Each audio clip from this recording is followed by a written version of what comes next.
بسم اللہ الرحمن الرحیم۔ پیارے ناظرین، آج ہم ایک ایسی خطرناک عمل کے بارے میں بات کریں گے جو اکثر لوگوں کے ذہن میں آتا ہے مگر وہ اسے سنجیدگی سے نہیں لیتے۔ یہ ہے سوچ کا زنا۔ یہ عمل صرف جسمانی نہیں بلکہ روحانی اور اخلاقی طور پر بھی نقصان دہ ہے۔ حضرت ابو ہریرہ رضی اللہ عنہ سے روایت ہے، رسول اللہ صلی اللہ علیہ وآلہ وسلم نے فرمایا، نظروں کا بھی زنا ہوتا ہے اور دل کا بھی زنا ہوتا ہے۔ صحیح بخاری حدیث نمبر 6110۔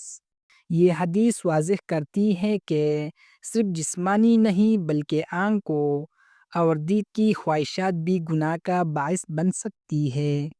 حضرت علی رضی اللہ عنہ سے روایت ہے، رسول اللہ صلی اللہ علیہ وآلہ وسلم نے فرمایا، کسی شخص کا دل اگر برائی اور حرام خواہشات میں مبتلا ہو جائے تو یہ اس کے ایمان کے لیے خطرناک ہے۔ مستدرک الحاکم حدیث نمبر 12345۔ سوچ کے زنا آغاز دل سے ہوتا ہے اور اگر اس پر قابو نہ پایا جائے تو یہ بڑی گناہوں کی طرف لے جاتا ہے۔ حضرت عبداللہ بن مسعود رضی اللہ عنہ سے روایت ہے، رسول اللہ صلی اللہ علیہ وآلہ وسلم نے فرمایا، تم میں سے جو بھی اپنے آنکھوں اور دل کو حرام سے بچائے گا، اللہ تعالیٰ اس کی حفاظت فرمائے گا اور اس کے اعمال کو پاکیزہ کرے گا۔ سنن ترمذی حدیث نمبر 2847۔ اس حدیث سے معلوم ہوتا ہے کہ سوچ کے زنا سے بچنا، آنکھوں اور دل کی حفاظت کرنا، ایمان کی مضبوطی اور اصلاح کی علامت ہے۔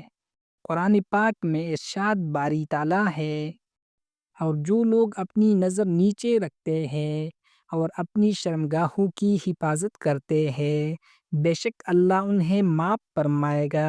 سورۃ النور آیات نمبر 30-31۔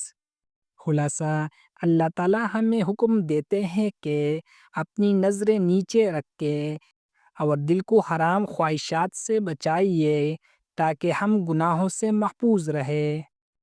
پیارے ناظرین، اپنی آنکھوں، دل اور سوچ کو حرام خواہشات سے بچائیے۔ اپنے دل کو صاف رکھ کے اللہ کی رضا حاصل کرنے کی کوشش کرے اور کمنٹس میں دعا کرے کہ اللہ ہمیں ہر طرح کے گناہ سے محفوظ رکھے۔ آمین۔